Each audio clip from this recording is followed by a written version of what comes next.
नमस्कार मंडळी. घरोघरी मातीच्या चुली या मालिकेच्या पुढील काही भागांमध्ये आपल्याला अत्यंत जबरदस्त असा ट्विस्ट बघायला मिळणार आहे. ते म्हणजेच जानकीकडून ऐश्वर्याला गोळी लागलेली असते, ते पण ती स्वतःचा बचाव करण्यासाठी मारत असते. आणि खरं तसं पाहता म्हणायला गेलं तर मायाचा जीव धोक्यात असतो, म्हणून जानकीने हे पाऊल उचललेलं असतं. आणि ऐश्वर्या माया ऑलरेडी एकत्र असतात. मायाने सांगितलेलं असतं की आता जानकीच्या हातातली जी बंदूक आहे ती खोटी बंदूक आहे, त्यामुळे तिच्यात असलेली गोळी तुला लागणारच नाही. त्यामुळे ऐश्वर्या रिलॅक्स असते. पण जेव्हा जानकीकडून गोळी चुकून झाडली जाते आणि ती ऐश्वर्याला लागते, तेव्हा ऐश्वर्याला कळतं की ही माया कोणाचीच सख्खी नाही आहे, तिने तिचा वापर केला आहे. आता जानकीला कसं बसं तिथून घालवल्यानंतरून माया आणि ऐश्वर्यामध्ये खूप टोकाची भांडणं होतात. आणि आता माया ऐश्वर्याला कुठेतरी अशा अजाण ठिकाणी फेकून देते, म्हणजे जिथे कोणीच नसेल, असा सुनसुनाट असेल अशा ठिकाणी ती आता हिला फेकून देते ऐश्वर्याला पोटात गोळी लागलेली असते. जानकीला अजून एकच गोष्ट सतावत असते, ती म्हणजे तिच्याकडून ऐश्वर्याला इजा झाली आणि तिला काहीही करून ऐश्वर्याचा जीव वाचवायचा असतो. पण माया तिला सारखं सारखं तिच्या मनावर हे बिंबवून देत असते की तू खून केलाय. पण वास्तविकतेत तसं काहीही नसतं. आता होतं असं की रात्रीच्या वेळेस ना अशा अंजान ठिकाणी ऐश्वर्या पडलेली असताना आता भरपूर वेळ ती बिचारी वेदना सहन करते. ती आता घरी कावेरी तिची वाट बघत असते, तिचे बाबा तिची वाट बघत असतात, खूप चिंतेत असतात ते. आणि होतं असं की नेमकं जिथे ऐश्वर्या पडलेली असते ना, तिथून काही लोक आता जात असतात. म्हणजे पहाटेची वेळ होऊन जाते, या 3-4 वाजता तोपर्यंत बिचारी ऐश्वर्या वेदनेने व्याकुळ होत असते. आणि पहाटेची वेळ झाल्यानंतर तिथून कोणीतरी क्रॉस होत असतं, जात असतं. तेव्हा आता ऐश्वर्या ते बघते आणि आवाज देते. आता त्या लोकांचं लक्ष जातं आणि त्या लोकांचं लक्ष जाताच ती लोकं धाव घेतात ऐश्वर्याच्या दिशेने आणि तिला विचारतात की काय झालं तुम्हाला. तेव्हा ऐश्वर्या सांगते की मला या हॉस्पिटलमध्ये घेऊन चला. तेव्हा आता ते लोकं लगेच ताबडतोब ऐश्वर्याला हॉस्पिटलमध्ये दाखल करतात. खरं तर सकाळी सकाळी डॉक्टर मिळणं एवढं पॉसिबल नसतं, पण इमर्जन्सी केस आहे म्हणून ते बोलवून घेतात. आणि जेव्हा घरच्यांबद्दल ऐश्वर्याला विचारलं जातं, तेव्हा ऐश्वर्या जाणून बुजून तिच्या स्वतःच्या वडिलांचा नंबर न देता जानकीचा नंबर देते आणि जानकीला कॉल येतो. जानकीला एवढा सकाळी सकाळी कॉल आला आहे म्हटल्यानंतरून जरा ती घाबरतेच आणि बोलू लागते की हॅलो, आम्ही हॉस्पिटलमधून बोलतो आहे, ऐश्वर्या यांनी तुमचं नाव घेतलेलं आहे. ऐश्वर्या रणदिवे म्हणत आहेत की त्यांना ताबडतोब इथे बोलवून घ्या.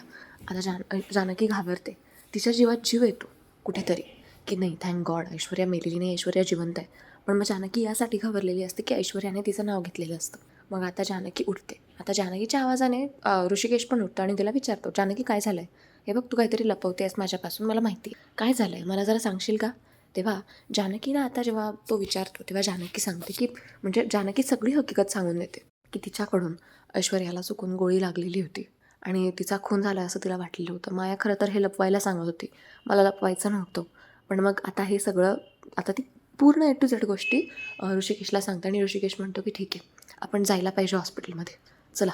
आता ऋषिकेश तिला घेऊन हॉस्पिटलमध्ये जा आणि हॉस्पिटलमध्ये गेल्यानंतर डॉक्टरांकडून जानकीला कळतं की ऐश्वर्या म्हणजे तिचं ऑपरेशन केलं आहे. आता ती जरा धोक्यात नाही आहे तिचा जीव, पण मग तिला शुद्ध यायला वेळ लागेल. तिच्या पोटातून गोळी काढण्यात आलेली आहे. आता जानकी तिथे अजून काही गोष्टी ऋषिकेशला सांगते आणि घरी येतात तेव्हा सगळ्यांसमोर ही गोष्ट आता जानकी जाहीर करते. आता तेव्हा माया तिथे असते आणि मायाला पण कळतं. आता माया खरा मास्कमॅन आहे हे जानकीला नाही माहीत ना, त्यामुळे आता हा सगळा विषय जेव्हा जानकी अख्ख्या घरात सांगते, मायालासुद्धा सांगते, तेव्हा माया म्हणते थँक गॉड वहिनी, बरं झालं, नाहीतर मग आज तुम्ही जेलमध्ये गेला असतात ना. तेव्हा जानकी विचारते, पण माया, तू तिची बॉडी ठेवली कुठे होतीस? आता माया काही बोलेल तितक्यात म्हणजे माया आडव्या गोष्टी लावण्याचा प्रयत्न करत असते, पण ती काही बोलेल तितक्यात सौमित्र म्हणतो, अगं बहिणी, तू ही गोष्ट आपल्या घरात मोठ्याने का बोललीस? आपल्या घरातून कोणीतरी गुप्तहेर आहे असं म्हणतेस ना, मग ऐश्वर्याचा जीव पुन्हा धोक्यात येईल. आणि तिला गोळी तू झाडली म्हटल्यावर तू जेलमध्ये जाण्यासाठी समोरचा म्हणजे मास्कमॅन काहीही करू शकतो. तू मजबूर हतबल झालेलीस तर त्याला बघायचं आहे, तू उगाच आम्हाला सांगत बसलीस. आता एक काम कर, तू लवकरात लवकर त्या हॉस्पिटलमध्ये पोहोच आणि ऐश्वर्याच्या जवळच थांब. ऐश्वर्याच्या आईबाबांना काय सांगायचं ते आम्ही बघून घेऊ. तू तिच्या जवळच थांब, कारण मास्कमॅन जर तिथे आला तर तो सगळा आधी ऐश्वर्याला संपवेल आणि सगळं आळ तुझ्यावर. आता जानकीला ते पटतं आणि जानकी लगेच ताबडतोब जाऊ लागते. त्याचबरोबरीने मायासुद्धा आता तिथून पळ काढण्याचा प्रयत्न करत असते. माया म्हणते, मी जरा आलेच, मला पण बाहेर जायचं आहे. तेव्हा आता माया अचानक का बाहेर निघाली या गोष्टीचा संशय अवंतिकाला आलेला असतो आणि अवंतिका तो संशय सौमित्राला बोलून दाखवत. आता त्यांचं गुप्त इन्व्हेस्टिगेशन सुरू होतं. त्याचबरोबरीने आता जानकी तिथून निसटलेली असते, पटकन जायला ऐश्वर्याचा जीव वाचावा आणि सौमित्राने सांगितलेलं असतं अगदी तसंच होतं. ऐश्वर्या हॉस्पिटलमध्ये असताना मास्कमॅन म्हणजे मायाने तिचे गुंड पाठवलेले असतात तिला मारायला, पण तरीसुद्धा जानकी त्यांना धुडकावून लावते. आता ते झाल्यानंतरून मास्कमॅन स्वतः म्हणजे माया स्वतः येते, पण जानकी तिलासुद्धा इतकी धुते की तिथून हाकलवून लावते.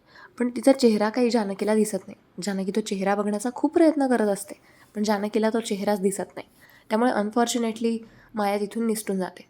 आता जानकी आपल्या जीवाशी खेळून ऐश्वर्याचा एवढा जीव वाचवते हे ऐश्वर्याला जाणवत असतं. म्हणजे आसपास काहीतरी चाललं हे ऐश्वर्याला जाणवत असतं. तिला ऑक्सिजन मास्क लावलेला असतो, पण तिचे जेव्हा डोळे उघडतात तेव्हा तिला हे सगळं दिसतं की जानकी तिची ढाल बनलेली आहे. जानकी आता तिच्या डोक्यावरून हात फिरवून तिला सांगत असते की मी माझ्या शत्रूसाठी पण असा कधी विचार नाही करू शकत ऐश्वर्या.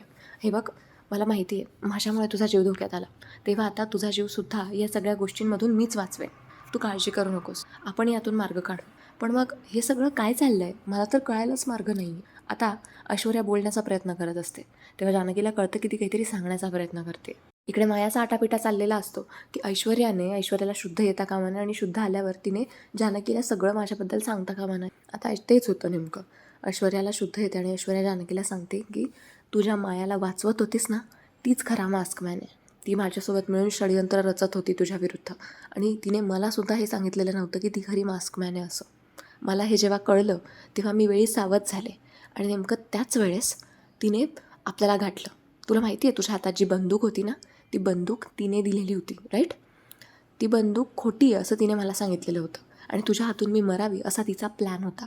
म्हणजे मी तिच्या रस्त्यातला काटा होते. ती काही न करता गायब होऊन जाईल, म्हणजे तिला तिचे कामं करणं सोपं होईल, कारण मी तिला पोचू देत नव्हती. मी तिला माझीच लांबण लावून सांगत होती काही पण, आणि तिने शेवटी माझी गरज होती तोपर्यंत माझा वापर केला. माझी गरज संपली म्हणून मला बाजूला करायचं म्हणून तिने तो डाव आखलेला होता की तुझ्या हातून मी मारली जावी.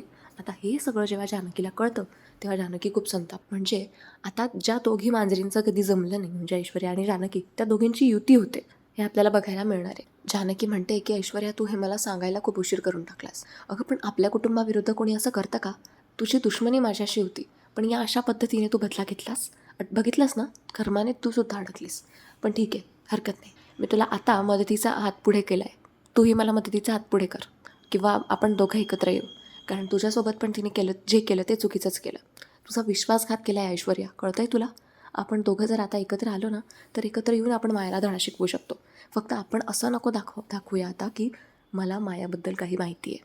मी आता घरात हे सौमित्र भाऊजींना, त्यानंतर अवंतिका आणि यांना सांगते, आणि बाकी तुला शुद्ध आलेली नाही असंच नाटक कर, किंवा तुला शुद्ध आलेली जरी आहे तरी तू मला काहीही सांगितलेलं नाही आहेस, ओके?